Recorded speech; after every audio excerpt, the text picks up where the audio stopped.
The rain had been falling since before dawn.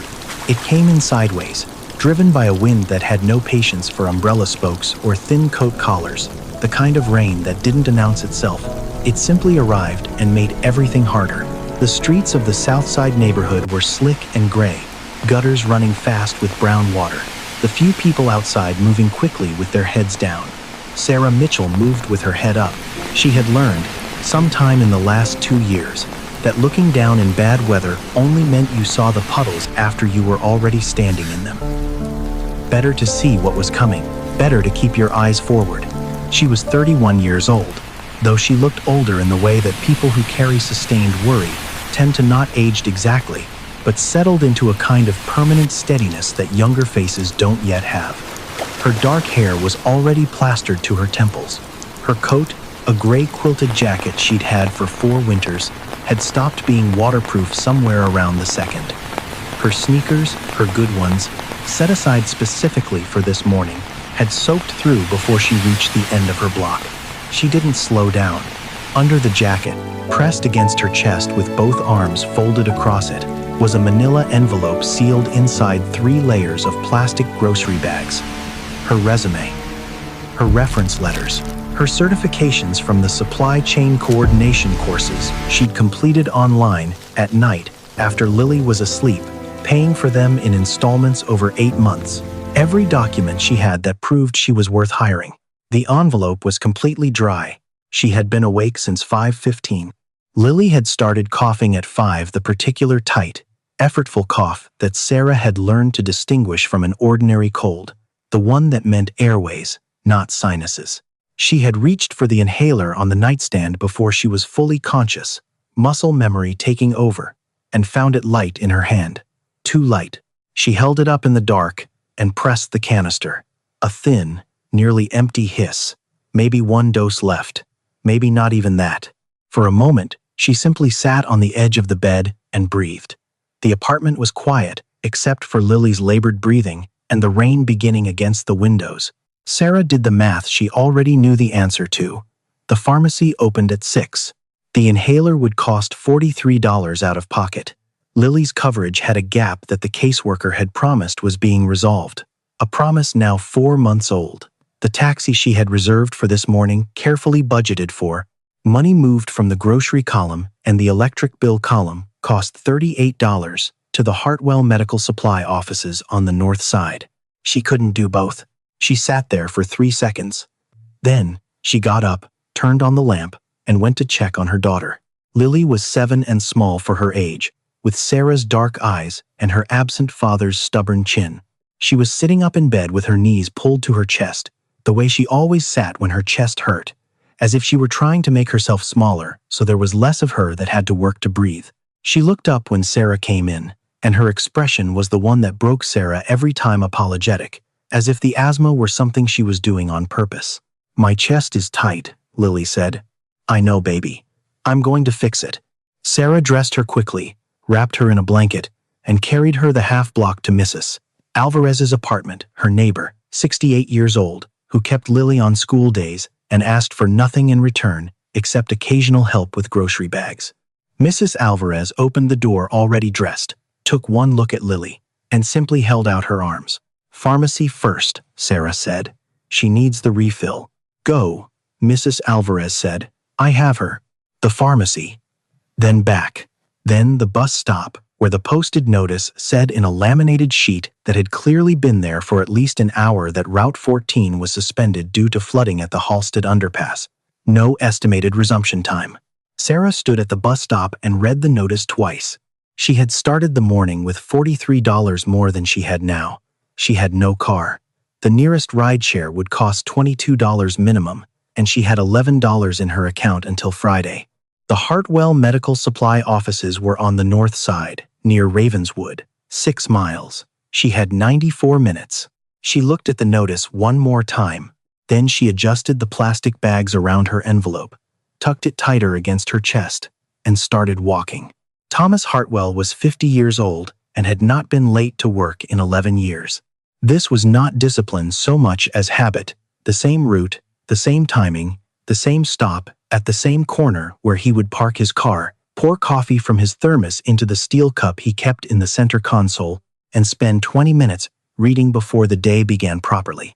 He had discovered this ritual during his divorce, 6 years ago, when the apartment he'd moved into had felt too quiet in the mornings, and sitting in the car with coffee and the financial news gave the day a beginning that felt like his own choosing. It was a late July morning, heavy and wet, when he parked on Paulina Street, as he sometimes did when coming from the south, and opened an article about port congestion on the West Coast relevant, unfortunately, to his own supply chain concerns when he saw her. She came out of a building on the corner, a 6-flat with a green door. She was moving fast, coat buttoned to the throat, and she was carrying something against her chest with the careful grip of someone protecting what they hold from the weather. As she passed under the streetlight still on, the morning was that dark he saw the outline of a document envelope under her arm. An interview bag. He'd seen enough of them. His company had 3 positions open. He had a full interview schedule beginning at 9. He watched her turn north on Paulina and pick up her pace. No umbrella. The rain was heavy now, genuine driving rain, and she pulled her collar up and kept moving. Thomas's hand moved to the door handle. He thought about it, genuinely did. The offer of a ride, the reasonable thing, what any person with a dry car and an empty seat would do on a morning like this. His hand rested on the handle for a full 5 seconds. Then he let go. She'll be fine, he thought. If she wants the job, she'll get there. And underneath that, something he would not examine closely until much later, a quiet conviction that this was a kind of test.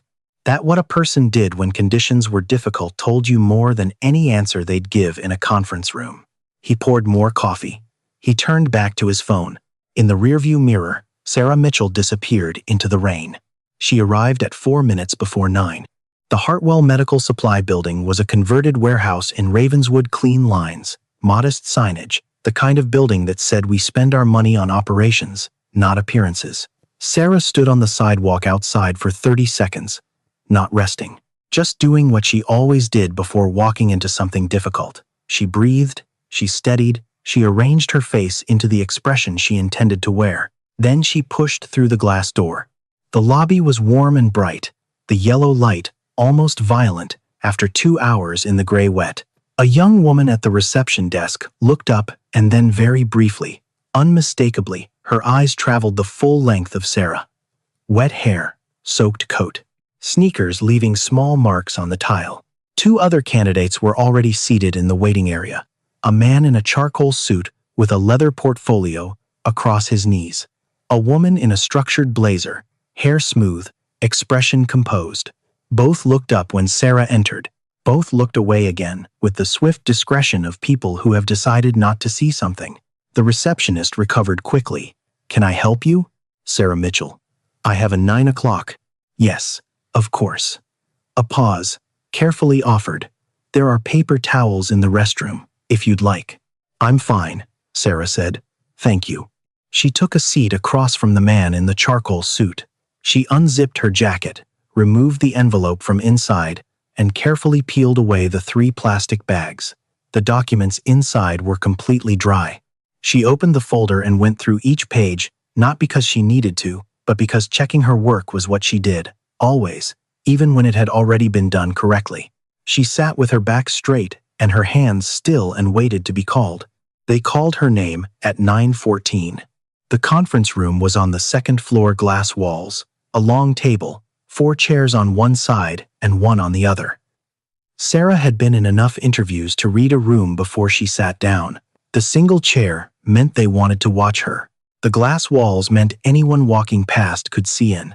The setup was designed, whether intentionally or not, to make the candidate feel observed from every angle. She sat down, placed her folder on the table, and looked at the 3 people across from her. Carol Hayes, Director of Human Resources, was in her mid-50s, with reading glasses pushed up into her hair and a legal pad already half filled with notes. She had the practiced neutral expression of someone who had interviewed hundreds of people and made a policy of revealing nothing. To her left was Brian Park, Operations Manager, younger, with the slightly distracted energy of someone running 3 problems in his head simultaneously. And at the end of the table, hands folded, saying nothing yet, was Thomas Hartwell. He looked exactly as he had in his car that morning, the same gray at his temples, the same unhurried posture. If he recognized her, he gave no sign of it. Carol Hayes led the interview. The questions were standard at first. Walk us through your experience in supply chain coordination. Describe a time you managed a logistics failure. What does effective inventory management look like to you? Sarah answered each one directly, without padding, drawing on specific situations. The time a supplier had shorted a shipment of sterile packaging by 30% with 6 hours' notice, and she'd sourced a replacement vendor by phone before the afternoon shift started. The inventory audit she'd redesigned from scratch because the existing system was producing errors no one had bothered to trace to their source.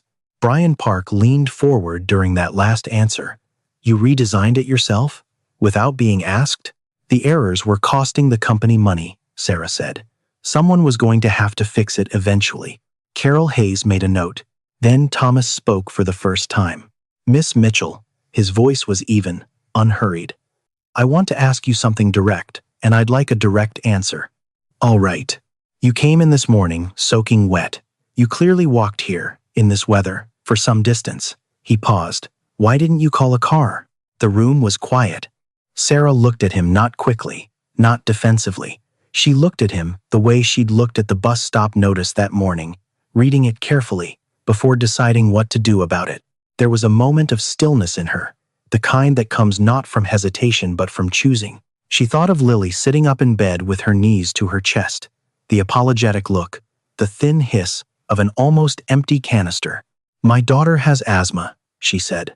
She woke up this morning and her inhaler was empty.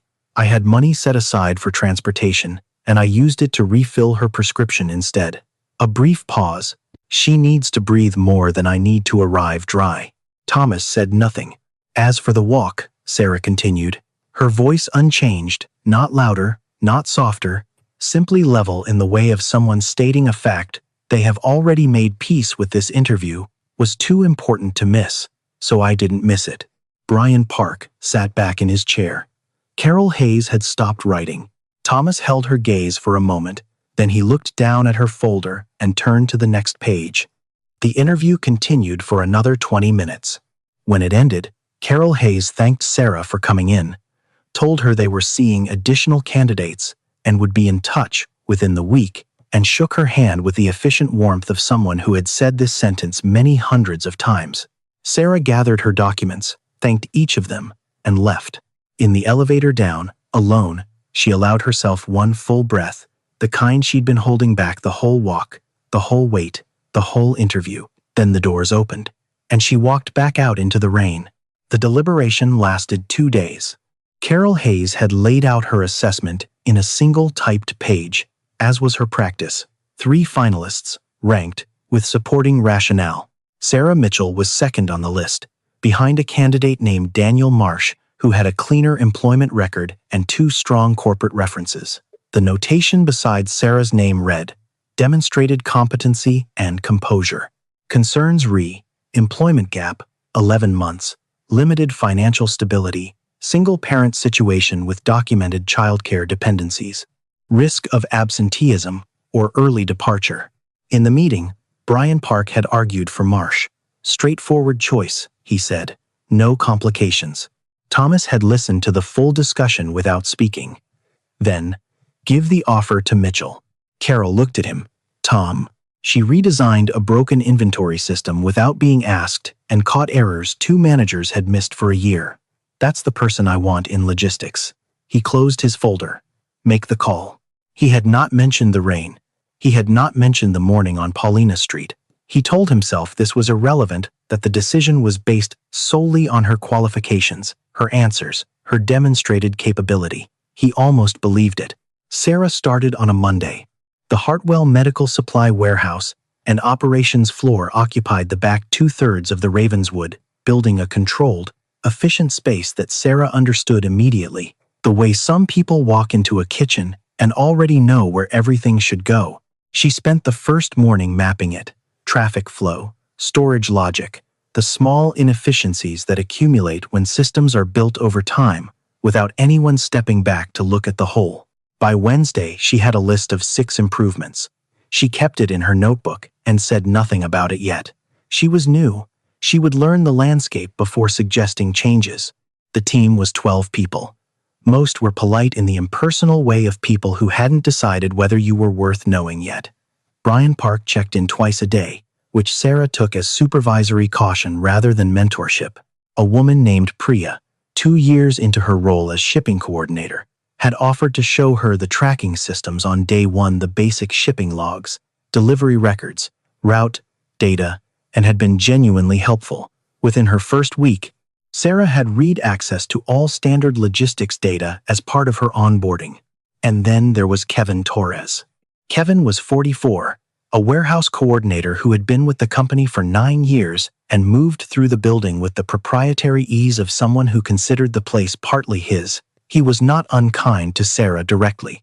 He was simply the kind of person who processed new information by talking about it, and who had not yet learned, or had not bothered to learn, that walls in open-plan offices are thinner than they appear. Sarah heard him on Thursday afternoon.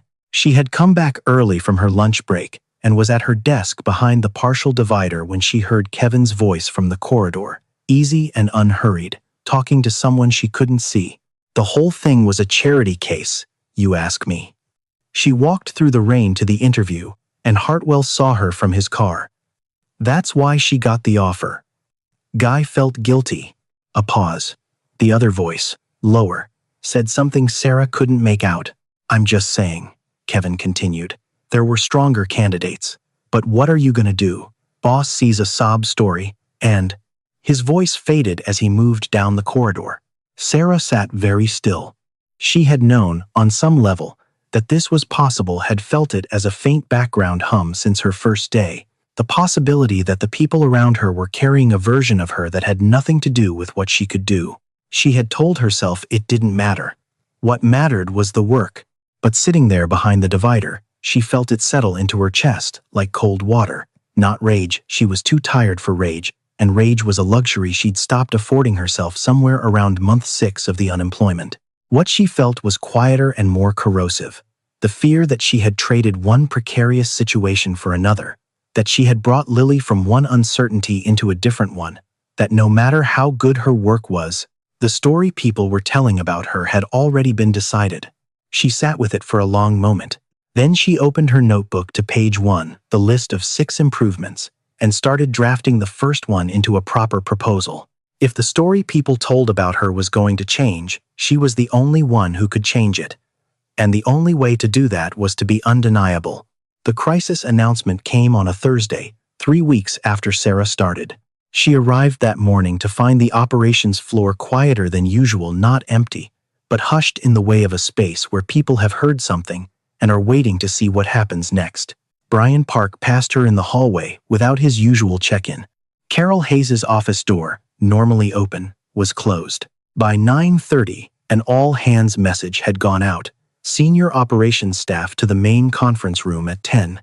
Sarah was not on the list. She sat at her desk and pulled up the shipping logs. She had been doing this for 3 days, not because anyone had asked, but because she'd noticed something in the pattern of delivery timestamps that didn't align with the route schedules. Small discrepancies, 2 to 3 hours on cold chain shipments going to hospital systems on the Northwest Corridor. She had assumed it was a data entry issue and had been quietly tracing it back through the system. As voices rose behind the conference room's glass walls, she found what she'd been looking for. It wasn't the carrier. It wasn't the drivers. It wasn't weather delays or traffic, or any of the explanations almost certainly being proposed in that room right now. It was a regulatory update. 7 weeks ago, following a series of temperature compliance violations across the regional healthcare network, the hospital consortium had quietly updated its intake protocol. All cold chain pharmaceutical shipments were now required to undergo a mandatory hold at certified temperature verification stations before acceptance. The hold ranged from 90 minutes to 3 hours depending on shipment volume. The update had been distributed as a compliance addendum, the kind of document that went to legal and compliance teams, not to logistics coordinators, and not to third-party distributors like Hartwell unless someone was specifically watching for it. Nobody at Hartwell had been watching for it. Every delayed shipment in the past 6 weeks was delayed by exactly this window. The drivers had been sitting at receiving docks waiting for clearance that the scheduling system hadn't accounted for, watching the delivery windows pass, unable to do anything about it. Sarah sat back in her chair and looked at the screen. Through the conference room glass, she could see Thomas at the head of the table, his hands flat on the surface, listening. Carol Hayes was speaking. Brian Park was pointing at something on a projected slide. Kevin Torres sat near the back wall, arms crossed. Sarah picked up her notebook. Then, she stood up, walked to the conference room, and knocked on the glass door. Carol Hayes looked up first. Her expression formed the way it does when someone walks into a space they weren't invited into, not hostile exactly, but firmly informational. She glanced at Brian Park, then at Thomas, a quick triangulation of authority. Thomas looked at Sarah through the glass. A beat passed. Then he nodded once. Sarah opened the door. There were 8 people in the room. She knew 5 of them by name. The others included a heavy-set man in a burgundy tie she recognized from the company's annual report, Richard Cole, the CFO, and 2 people she took to be legal counsel. Everyone was looking at her. She did not apologize for interrupting.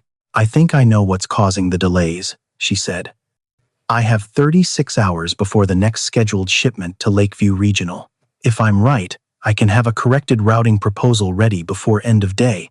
A silence with several different qualities, skepticism, irritation, and from Brian Park, something that might have been the beginning of a tension. Carol Hayes spoke first.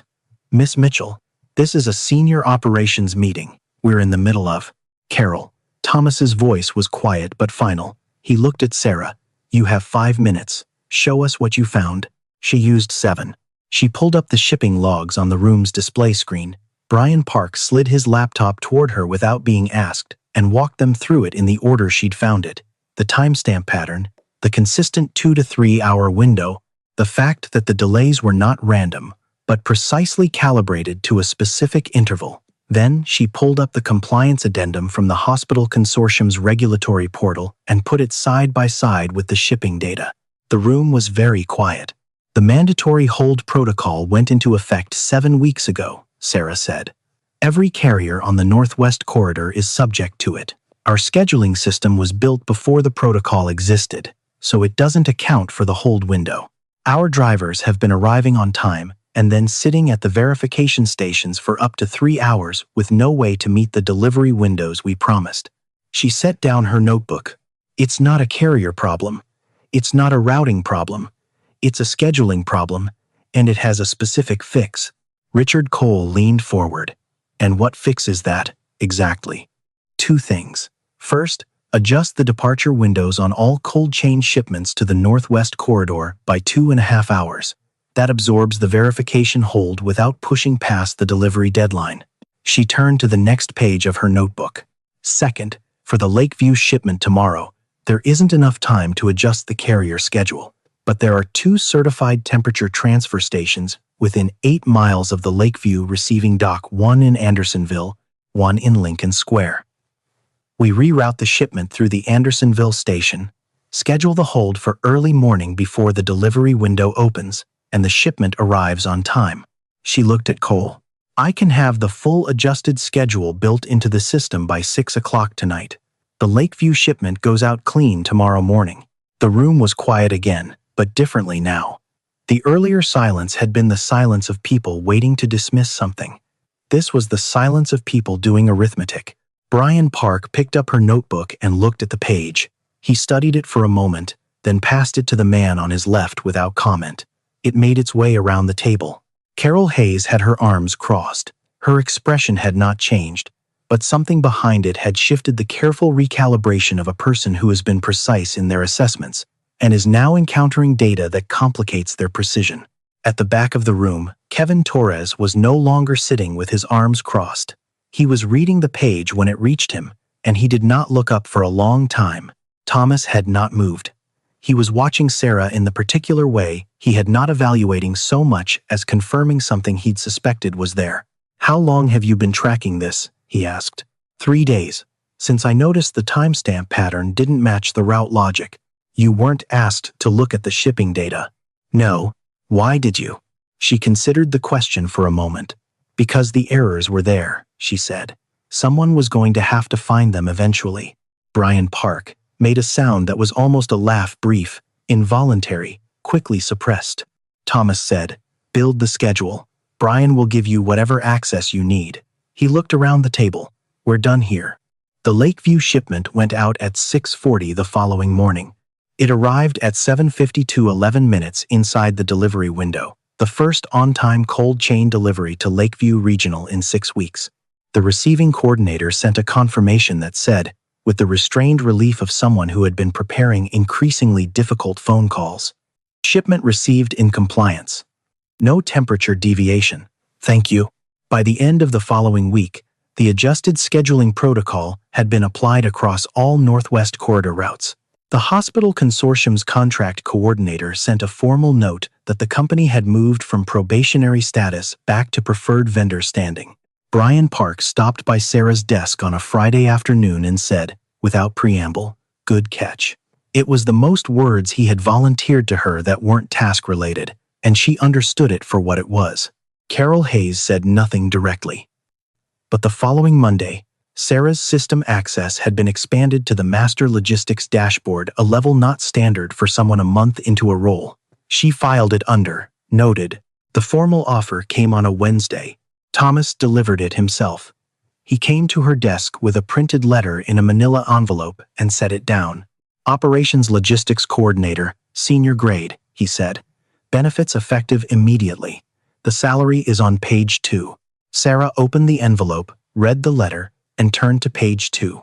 The number was more than she had let herself imagine asking for. She looked at it for a moment. "Thank you," she said.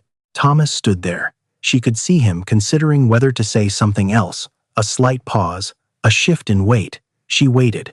"The morning you came in for your interview," he said finally, "I was parked on Paulina Street. I saw someone leave a building on that block." Sarah looked at him. "I saw the folder. I thought whoever it was might be coming to us." He held her gaze. "I didn't offer a ride." The office noise continued around them, keyboards, a phone ringing 2 desks away, the ambient hum of a building going about its business. She had imagined this moment, or something like it, in the weeks since she'd started. She had rehearsed versions of what she might say, the measured response, the gracious one, the one that made clear she had managed perfectly well without his help. "Thank you very much." All of them felt, in the rehearsal, like a way of showing him the cost of what he hadn't done. But sitting here now, with the offer letter in her hand, and Lily's school enrollment form folded in her bag, and the apartment listings she'd been saving in her browser for 3 weeks, she found that none of those responses were what she actually wanted to say. "My daughter got her medication," she said. "I got to the interview. The things that needed to happen happened. That's not the point." "I know it's not," she said, "but it's the part I choose to focus on." Thomas was quiet for a moment. Then, "I'm starting a transportation assistance fund for candidates who need support getting to interviews. It'll be administered through HR." A pause. "I should have done it before." Sarah nodded slowly. "It'll help people," she said. "That matters." He picked up the empty manila envelope from her desk, folded it once, and tucked it under his arm, an oddly human gesture, like he needed something to do with his hands. "Sign the offer letter and get it back to Carol by end of week." Then he walked back toward his office, and Sarah looked at the number on page 2 and thought about the phone call she was going to make to Mrs. Alvarez that evening, and the apartment listings in Lincoln Square she'd been telling herself it was too early to look at, knowing she was going to look anyway. She found the apartment 6 weeks later. 2nd floor, quiet street in Lincoln Square, 8 blocks from an elementary school she had researched for weeks. 2 bedrooms, which meant Lily would have her own room for the first time, her own walls, her own floor space to spread out across. The small, enormous privacy of a door she could close. The rent was $300 more per month than their current apartment, and Sarah had run the numbers 4 times before signing the lease, each time arriving at the same answer. Yes, this is possible now. Moving day was a Saturday in early November, cold but dry. Mrs. Alvarez came with them and stood in the new living room and said, "This is a good place. This has good light." Lily walked through every room twice, touching the walls. The morning that closed the circle was in early December. Sarah was driving to work. She'd bought a used car in October, a 12-year-old Honda Civic she'd had inspected twice before committing, which Lily had solemnly named Gerald, and the rain had come back. Not the heavy July driving rain of that first morning, but a quieter December version, steady and gray, the kind that settled in and intended to stay. She was stopped at a red light on Western Avenue when she saw the woman. She was on the sidewalk, moving north, with the steady, purposeful gait of someone who has made a decision and is committed to it. She was wearing a dark coat that had also stopped being waterproof some time ago, and she was holding, against her chest, with both arms folded across it, a manila envelope inside a plastic bag. Sarah watched her for a moment. The light turned green. She didn't move. The car behind her waited, then tapped the horn gently, a question rather than a complaint. Sarah pulled forward past the crosswalk, put on her hazard lights, and stopped at the curb. She lowered the passenger window. "Excuse me," the woman stopped, cautious the way people are when a stranger speaks to them in the rain. "Are you going to an interview?" The woman looked at her. She was young, mid-20s, maybe, with the careful, held-together expression of someone who had spent the morning keeping themselves composed. "Yes," she said. "Where?" She named a street. Sarah knew it, 12 blocks north. "Get in," Sarah said. "I'll take you." The woman hesitated for just a moment, the reasonable hesitation of someone weighing risk against need, and then she opened the door and got in. They drove north through the rain without saying much. Sarah asked if she was nervous. The woman said yes. Sarah said that was fine. That nervous meant you cared about it, and caring was not a weakness. She pulled up in front of the building with 4 minutes to spare. "Thank you," the woman said. She was already gathering herself, straightening her coat, checking her envelope, composing her face into the expression she intended to wear. "I don't thank you. Good luck," Sarah said. "You've got this." She watched the woman walk through the door. Then she pulled back into traffic and drove the rest of the way to work in the quiet rain, and thought about nothing in particular, which was its own kind of peace. There is a version of this story that is about a CEO who learned a lesson. And he did. Thomas Hartwell did. The slow, effortful kind of learning that happens when you are confronted with the distance between what you believe about yourself and what your choices actually demonstrate. He built the fund. He changed the hiring process. He would say, years later, that the morning on Paulina Street was one of the clearest failures of his adult life, not because it had led to disaster, but because it hadn't, and he'd had to sit with the fact that Sarah Mitchell had succeeded entirely without his help, and that the lesson had cost her something he could never calculate or repay. But the story is not really about him. It is about a woman who wrapped her documents in 3 plastic bags before walking 6 miles in the rain, because she had learned through a long education in conditions that don't ask permission to protect the things that mattered from the weather. Who answered a question about a taxi with a sentence about her daughter's lungs, not because she was performing anything, but because it was simply the order of priority she lived in. Who heard someone say she'd only gotten the job because a man felt guilty, and sat with that for exactly as long as it took to open her notebook to page 1. Who, on a December morning in the rain, saw someone carrying a manila envelope on a sidewalk and pulled over. Not because someone was watching, not because it was a test, because it was the right thing to do, and she knew what it felt like to be the person on the sidewalk, and that was reason enough.